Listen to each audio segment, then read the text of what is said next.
The views and opinions expressed on today's show are solely those of the individuals speaking and do not necessarily reflect the official positions of the American Solidarity Party. The official party platform can be found under the About Us page on the American Solidarity Party website, solidarity-party.org.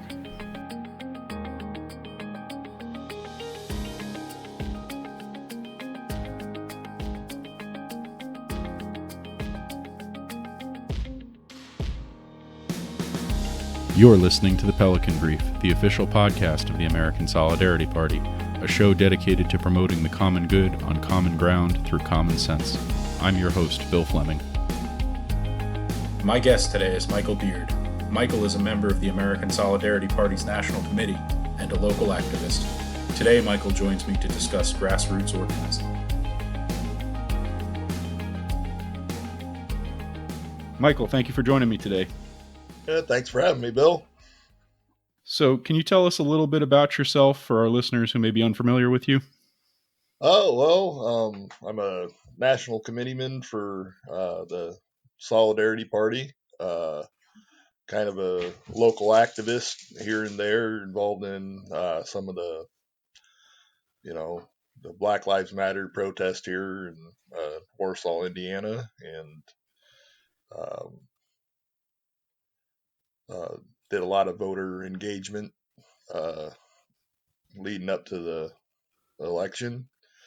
And right now, since post-election, we're going to be working on getting Indiana, strengthened up and hopefully get some candidates running. I'm an electrician, so I have no political experience. So those of you who are listening out there, if you feel like you're not good enough to help start something, well, neither did I, but we did it anyway. So. Can you share with the listeners a little bit about Warsaw People of Change and how you got involved with them? Yeah, Maria and Ophi were the ones that organized the protest.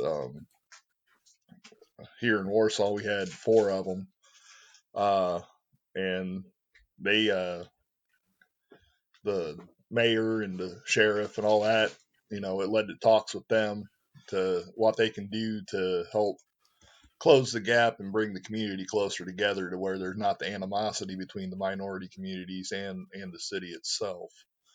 I just showed up and, they kind of started asking me for advice since I somewhat had an idea what goes on in the local politics, and I just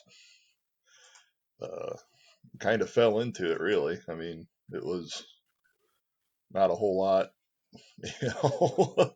I was planning on it or anything. It just kind of happened and it came together, and it's continuing. So How receptive was local law enforcement to those conversations? we just had a new sheriff elected in the last year or two, and he was real receptive, but from what I've gathered, he's kind of backed out. But the mayor, Mayor Tollimer, was very receptive to talk, and he wants to get down to the bottom of what can we do to make this better, where there's not the animosity between the police force and the communities. And I'd have to say, with the during the protest, you always have your counter protesters that want to cause trouble, and they did a real good job of, if we had them, driving around in motorcycles and revving up and trying to intimidate people, they took care of them for the most part.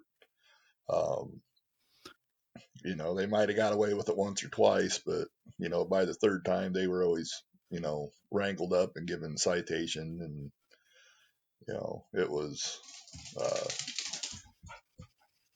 the city government was more receptive than some of the community. We kind of had our own white supremacist all-star here in town, Tom Metzger.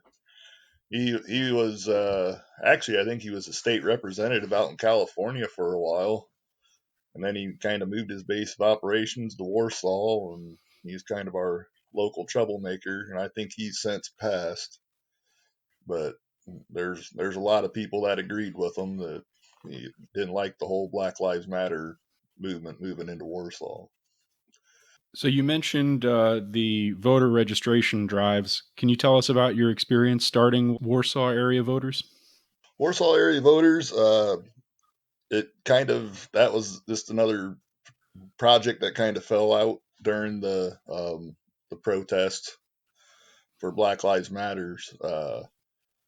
You know, especially the Latino community. You know, a lot of them, you know, they didn't know how to register to vote.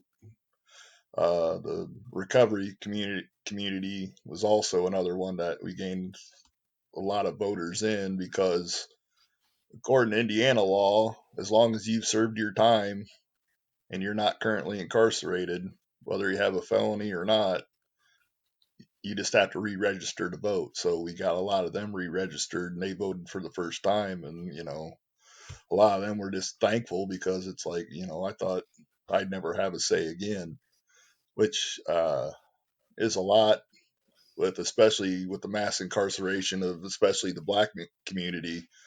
That's kind of put out there that, oh, if you have a felony, you can't vote. Um, and that was our biggest um, kind of group that we got signed up outside the Latino community. Um, our African American community, or I guess they want to be called Black Indigenous People of Color, is the preferred nomenclature now. Um, we don't have a real big population in Warsaw and Kosciuszko County, but the ones that do are very civically engaged, and you know, so there wasn't so much in that community. But the Latino community and the recovery, you know, a lot of the people that had meth addictions, heroin, this, that, and the other, that were charged with felonies out of that addiction, seemed to, you know, grab on and kind of dig that they had, you know, they now had a say, you know, they had that voice to go to the polls. Um, and like I said, it was just something that kind of sparked, you know, we saw the need for those communities, and, you know, we hit them, you know, with all the knowledge we can get to them for, you know, registering to vote, knowing what they needed, especially in the Latino community. It's like you are allowed to have a translator there. You know, just make sure you go to one of the poll workers to, you know, fill out the paperwork to say, yes, this person is translating for me so I can, you know, exercise my right to vote. Um, and, you know, Warsaw's pretty civically engaged to begin with. There's few and far between that you found outside those communities that weren't already registered to vote. But just getting the word out, and you know, you try to get as you try to get some candidate information, even the minor party stuff. That just kind of fell through, just because everybody, you know, life happens. But that's something we look to continue over the next, you know, few years leading up to, you know, the midterms and local elections, and you know, just kind of educating, engaging, and you know, registering people to vote. So you've talked a lot about educating people. What were some of the major lessons that you personally learned while starting Warsaw area voters? Well, the felon thing, that was the first thing I learned. I was under the assumption too that, you know, if you had a felony, you didn't get to vote. Um, a lot of just you know, where to find the information on the Secretary of State's site, um, how to find, you know, uh, candidates that, you know, like the certified write-in list, where to find that, you know, just kind of navigating everything. Uh, it was it, you know, with my work with the party, it's helped me a great deal too. You know, just learning the local stuff and the state stuff and the federal stuff. Uh, and I'll use that for the benefit of the party and then plus the benefit of the communities around. So, in addition to the legislative side, did you learn anything about the activism side? Activism side is basically, the thing I learned is, we're all unqualified in some way or the other.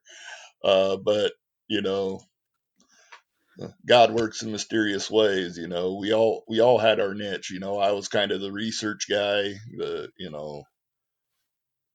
did the digging to help other people. And then we had the people that were real outgoing.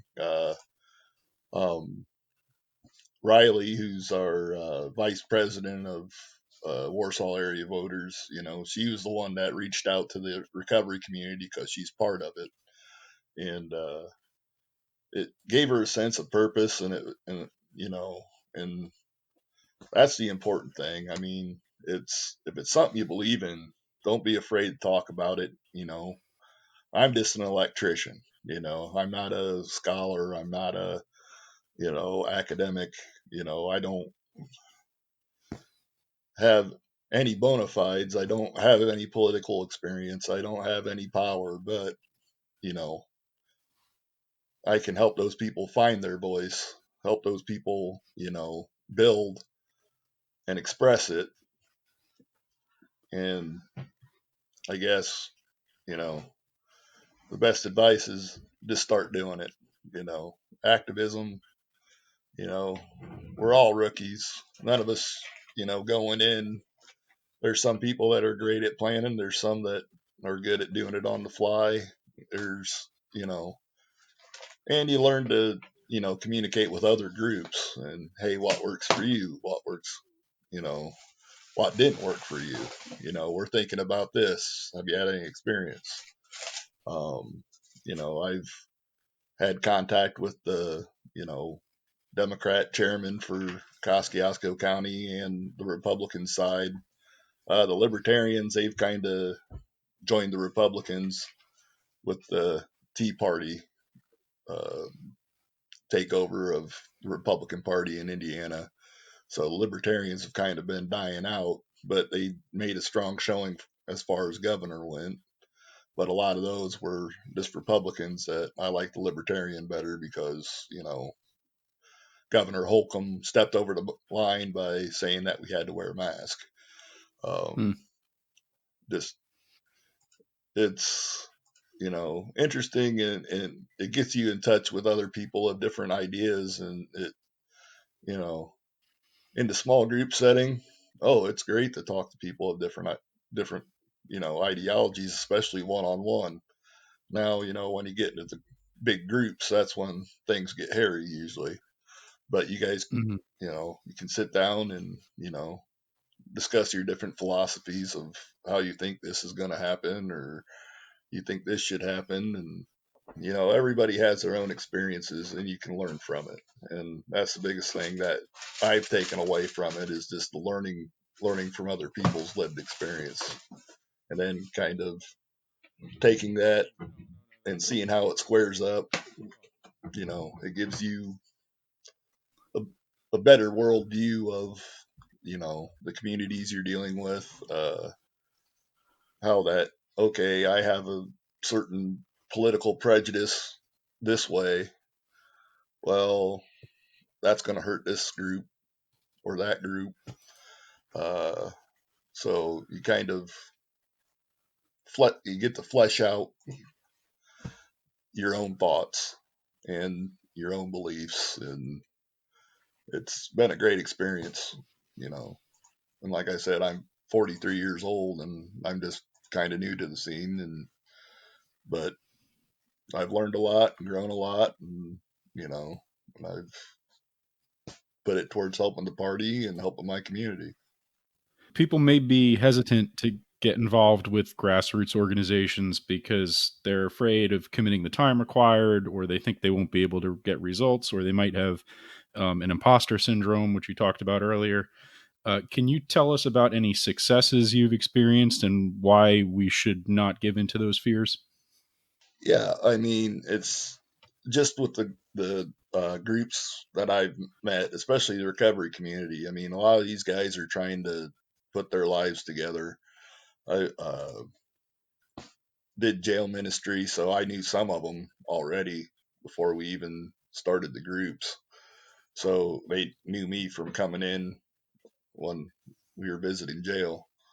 Uh, you know, just, you might not have a lot of time. I don't have a lot of time some nights either. I get that, but don't be afraid to go out and speak for what you believe in.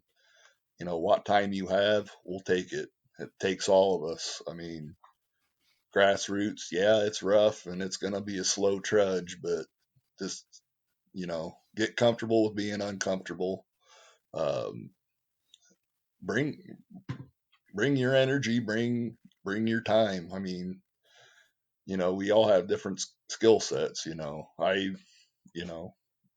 you're great at technical stuff. It takes me 5 minutes to figure out what I'm doing on Facebook half the time. But, it's, don't let fear stop you. Don't let, oh, I can't dedicate a bunch of time. All of us have to work together. It's a community thing. You know, when you're busy, there's going to be other people to pick up the slack. When you're not busy, you pick up the slack for the others that are busy. It's, it's a long process. Nothing's done overnight, especially in politics. You know, it's, just going, the 2 year span that we have between the midterms. It's like, we'll never understand, okay, was this a good thing or a bad thing until, that person's been out of office for 10 years. And then thinking about getting results, you were talking about we're playing the long game here. What keeps you motivated when you might not be seeing those results in the short term? I mean, you get into it, if it's something you really believe in, you're going to put the time in, you're going to put the effort in.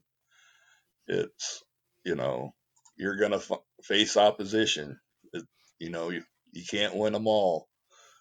But, if you can change one thing better for your kids, your neighbors, whatever it is, that's the goal.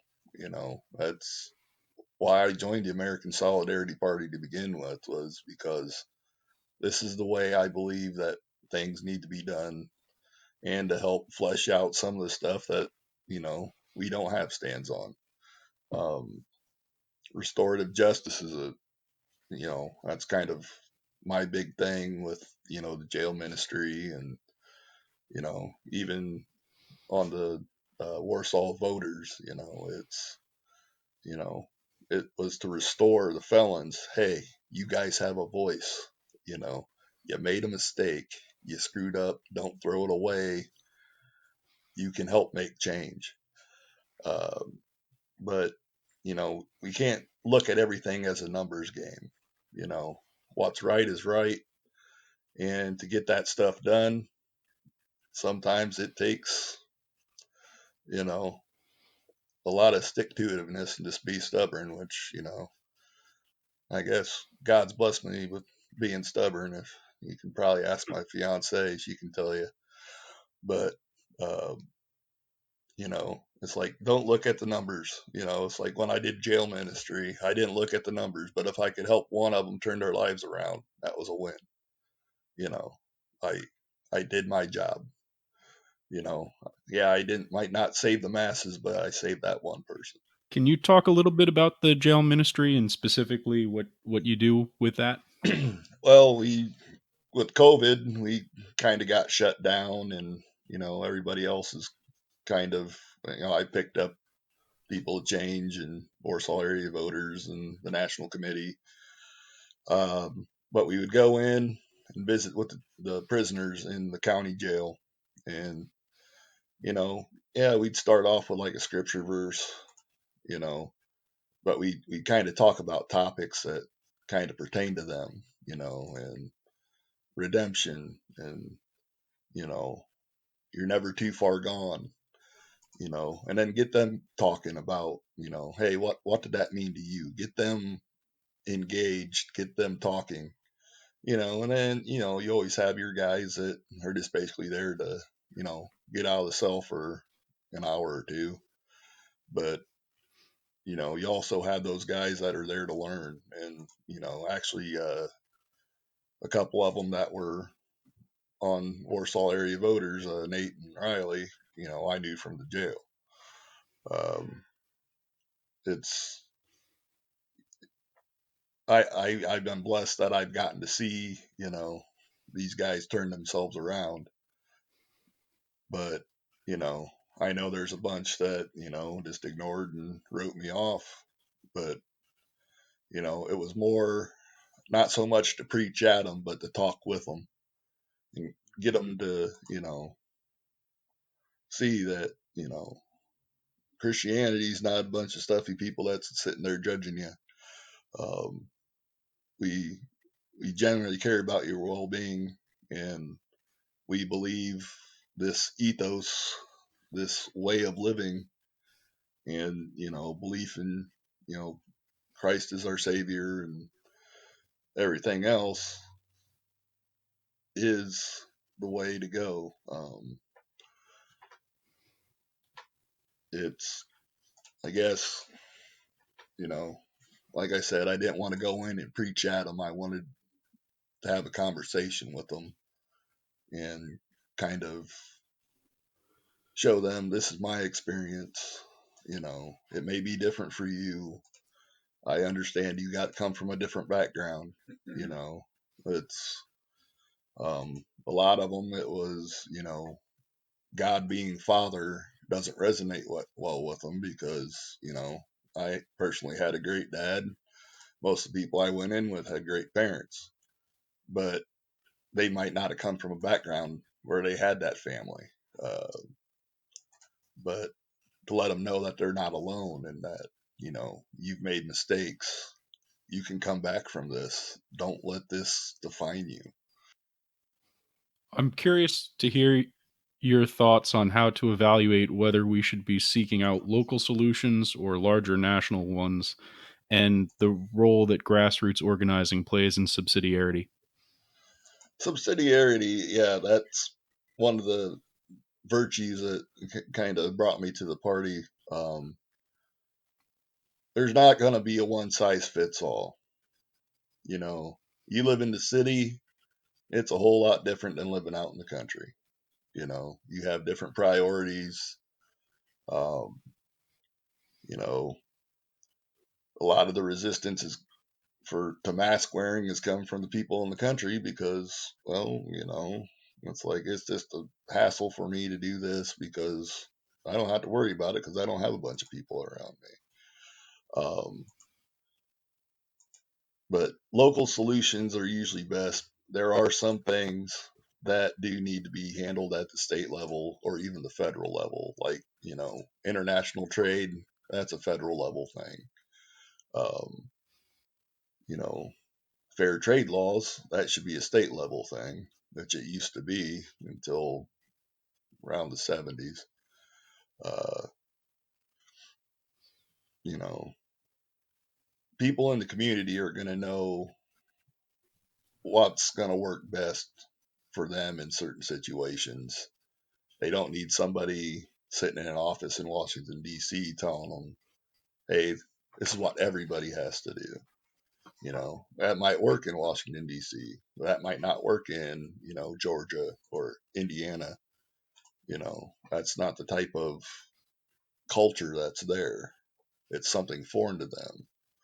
And, the more we understand that, as long as it's, well, in Indiana, we're going to legalize human sacrifice, well, you don't want stuff like that.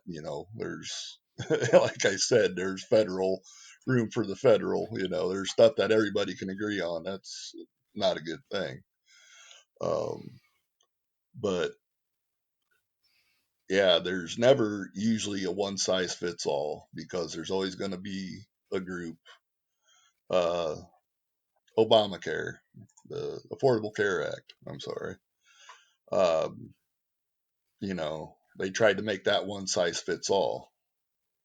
Well, if you have you know, an atheistic country and, oh, we should pay for abortions or pay for birth control, they went after the little sisters of the poor for birth control.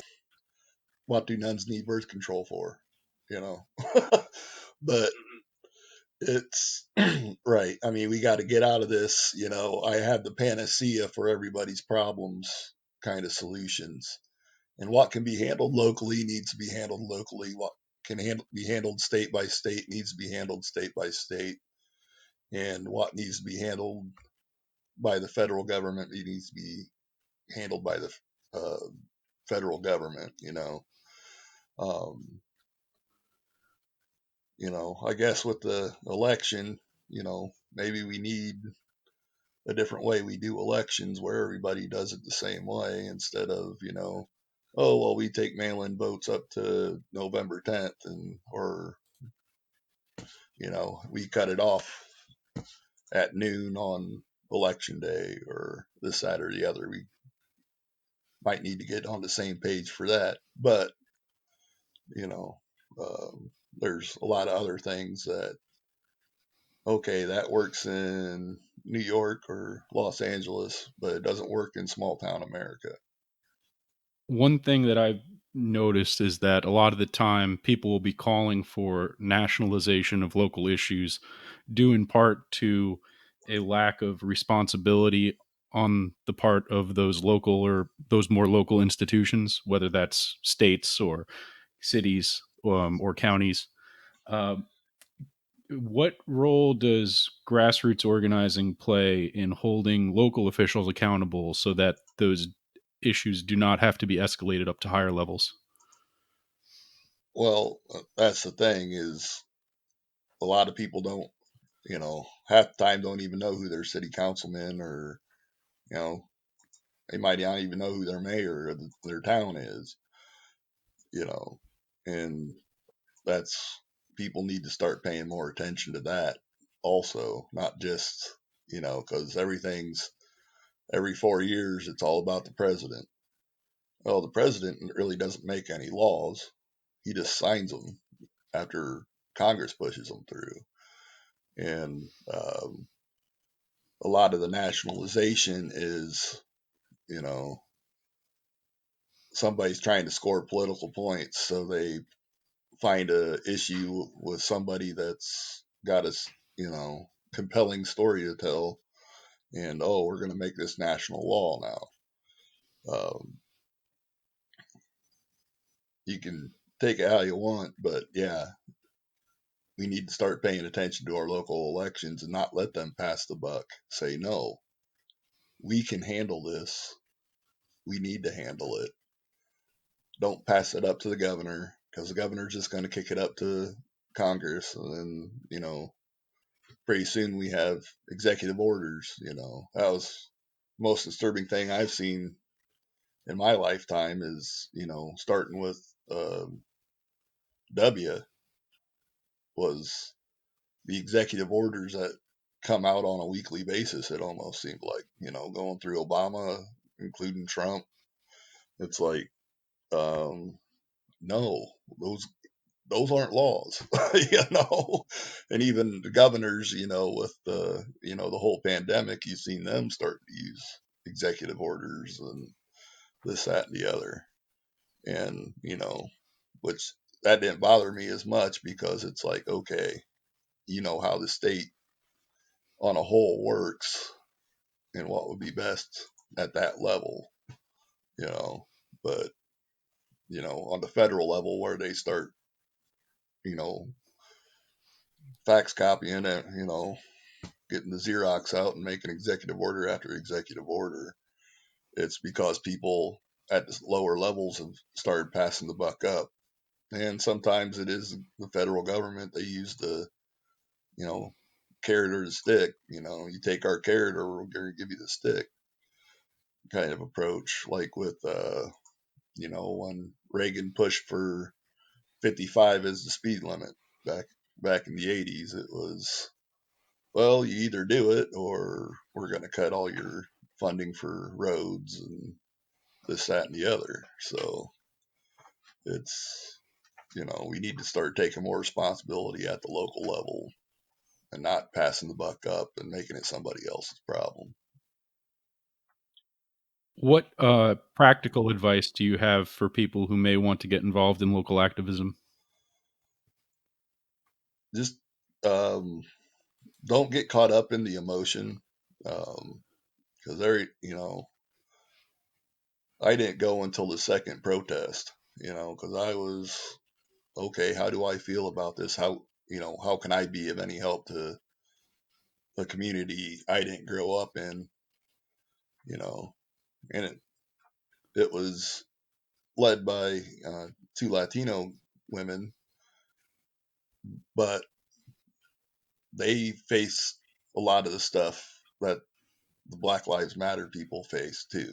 They face the discrimination, the being told, go back where you came from, this, that, and the other. And, but I decided that, okay, I might want to be involved in this. So I went to see and learn and talk with them and get their perspective, you know, and engage them. I mean, it's okay. There was some stuff they said. I was like, I really don't agree with that. But there was stuff I said that they're like, I don't agree with that. But, we talked it out respectfully, and, it's a lot of it is, don't be afraid to go and learn something, that's the best thing I can give you, you know, and maybe it won't be for you, but you might find that one thing that, okay, this is for me. This is what my passion is, and you'll get involved. All right, Michael, thank you very much. I appreciate you taking the time to join me today. All right. Thank you, Bill.